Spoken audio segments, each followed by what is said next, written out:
Assalamu alaikum to everyone who is watching this video lecture. This is Vakar from Camera International Science College at Talagan. Welcome to all the student, बिलखसूस 9th और 10th के student को मैं welcome करता हूँ इस classroom training की video lecture में।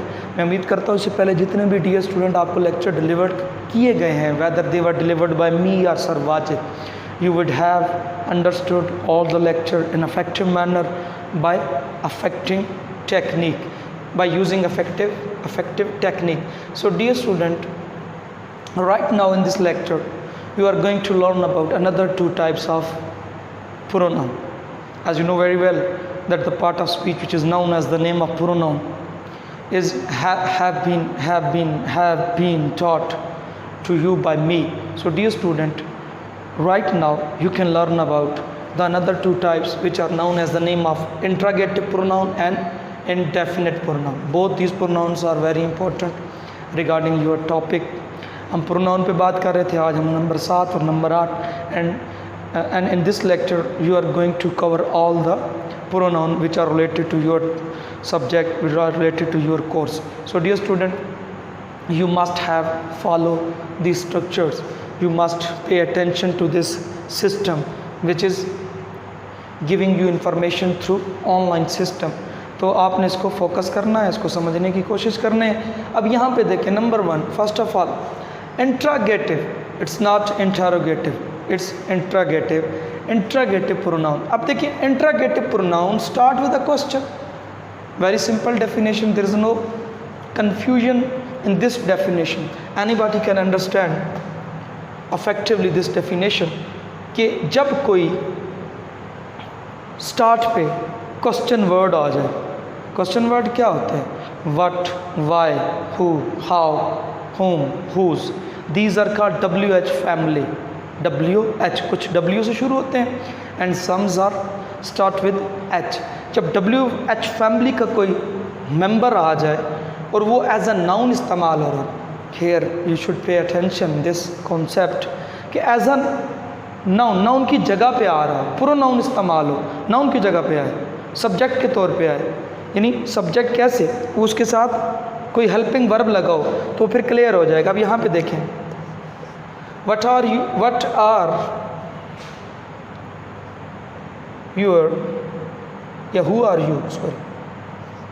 who are you, यहाँ पे who को एज अ प्रोनाउन लिया गया है।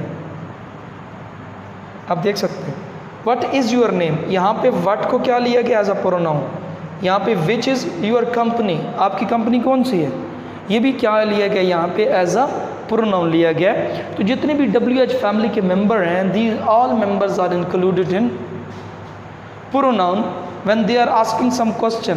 जब ये कुछ सवाल कर रहे हैं एंड इस्तेमाल हो रहे हैं नाम की जगह पे, तो वो डियर स्टूडेंट क्या कहलाते हैं? वो प्रोनाउन कहलाते हैं। Let's move toward the second definition, second point which is indefinite pronoun. Indefinite pronoun refers to people or thing. ये लोगों की तरफ इशारा ज़रूर करता है, चीज़ों की तरफ, but it does not have a specific, लेकिन किसी को स्पेसिफिक नहीं करता। यहाँ पे कोई स्पेसिफिक नहीं है, जस्ट ये क्या कर रहा है, लोगों की तरफ या चीज़ों की तरफ इशारा कर रहा है, लेकिन स्पेसिफिक नहीं है। तो कीवर्ड्स कौन से हैं? Anything, everything and someone, anyone, someone, some, any, ये सारे के सारे क्या होते हैं? ये बताते नहीं कि है कितना, कितने लोग हैं, कितनी चीज़ें हैं, बट इशारा ज़रूर करते हैं। इनको रेफ़र किया जाता है किसकी तरफ? यानी लोगों की तरफ या चीज़ों की तरफ। Take a screenshot.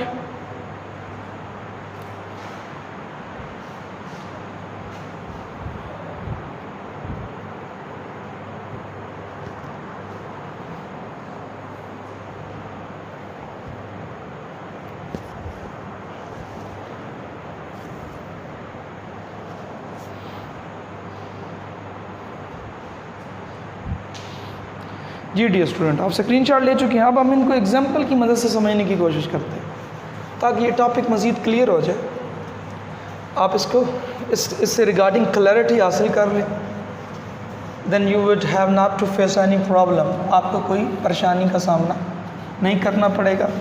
हम इसकी एग्जाम्पल की मदद से फिर कोशिश करते हैं ताकि यह मज़ीद क्लियर। देखिए यहाँ पे एक एग्जाम्पल लेते हैं।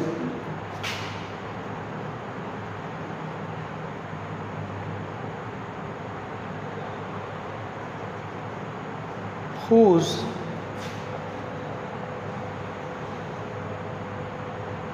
कार, ये कार किसकी है? ये whose, यहाँ पे whose को एज अ प्रोनाउन इस्तेमाल किया गया, एज अ सब्जेक्ट इस्तेमाल किया गया, तो यहाँ पे जो whose है ये क्या कहलाएगा?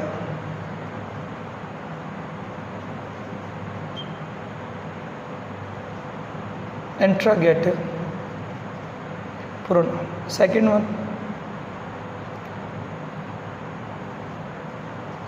हु इज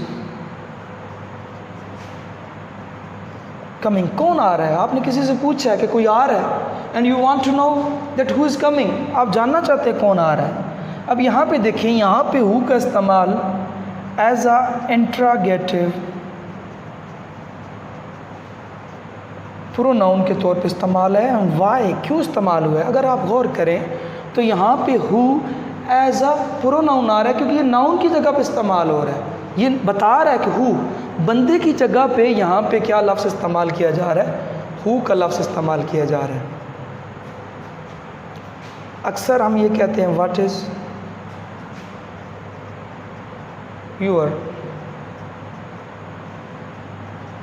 क्वालिफिकेशन, आपकी तालीम कितनी है? व्हाट इज़, तो यहाँ पे व्हाट को एज अ प्रोनाउन इस्तेमाल किया गया है।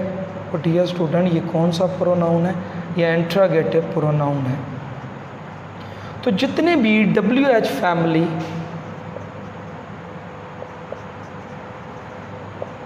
के मेंबर्स हैं,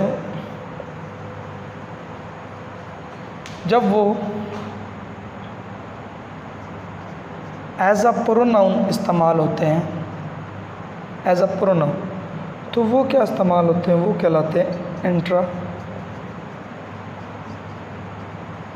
वो इंट्रोगेटिव प्रोनाउन कहलाते हैं। व्हाट, वाई, हु, हुज, हुम, ये सारे के सारे। इसका भी एक स्क्रीनशॉट ले लें।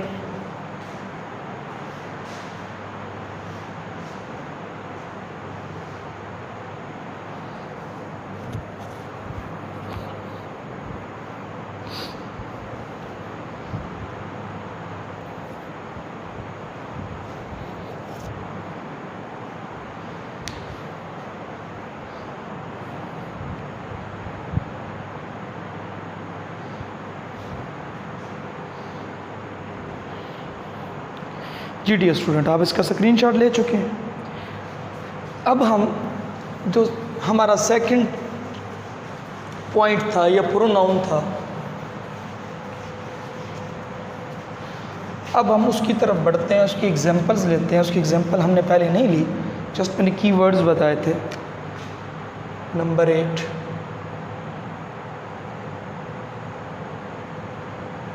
Indefinite pronoun. देखिए एग्जाम्पल नंबर 1,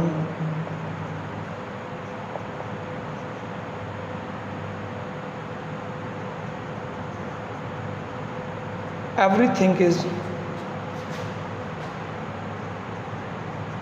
एब्सोल्यूट, हर चीज़ बिल्कुल ठीक है। एवरीथिंग इज, अब आप यहाँ पे देखिए, आपको पता नहीं है कौन सी चीज़, हर कोई आ गया तो आप स्पेसिफिक नहीं है, तो यहाँ पे हर के हवाले से हो गया ना। तो अब ये एवरीथिंग एज अ प्रोनाउन आ रहा है, और ये कौन सा प्रोनाउन है?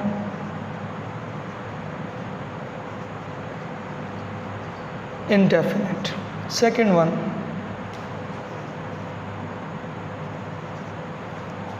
सम वन इज गोइंग। अब आपको नहीं पता, स्पेसिफिक नहीं है ये सम वन, तो ये क्या बन गया? इंडेफिनिट। कोई जा रहा है, आपको ये नहीं पता, ठीक हो गया जी। अब यहाँ पे एक और एग्जांपल लेते हैं।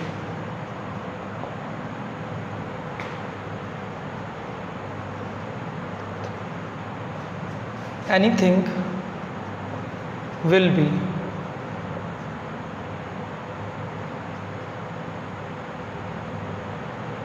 डिस्कस्ड, यानी कोई भी चीज़ डिस्कस की जाएगी। एनीथिंग,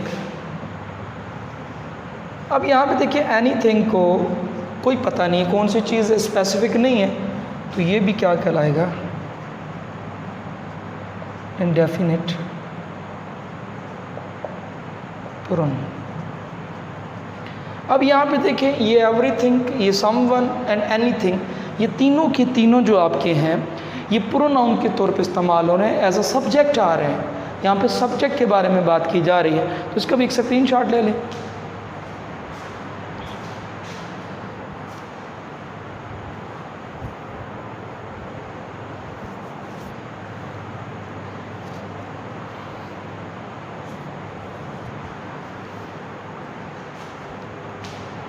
सो डियर स्टूडेंट, यहाँ पे आप स्क्रीनशॉट ले चुके हैं, तो ये तीनों के तीनों डियर स्टूडेंट ऐसा क्या लिए गए हैं, ये एज अ आपके सब्जेक्ट आए हैं और नाउन की जगह पे आए हैं। तो मैं उम्मीद करता हूँ इस लेक्चर को आपने एंड तक वॉच किया होगा और इससे कुछ ना कुछ सीखने की कोशिश की होगी, और यकीनन उसको अपनी नोटबुक्स के ऊपर आप दर्ज करने की और इसके प्रैक्टिस करने की भी लाजमन कोशिश करोगे, क्योंकि जब तक आप प्रैक्टिस नहीं करोगे आपके अंदर स्टेबिलिटी नहीं आएगी, आपकी क्रेडिबिलिटी के अंदर कोई इम्प्रूवमेंट नहीं होगी। तो practice is an important factor which brings stability, credibility and ability.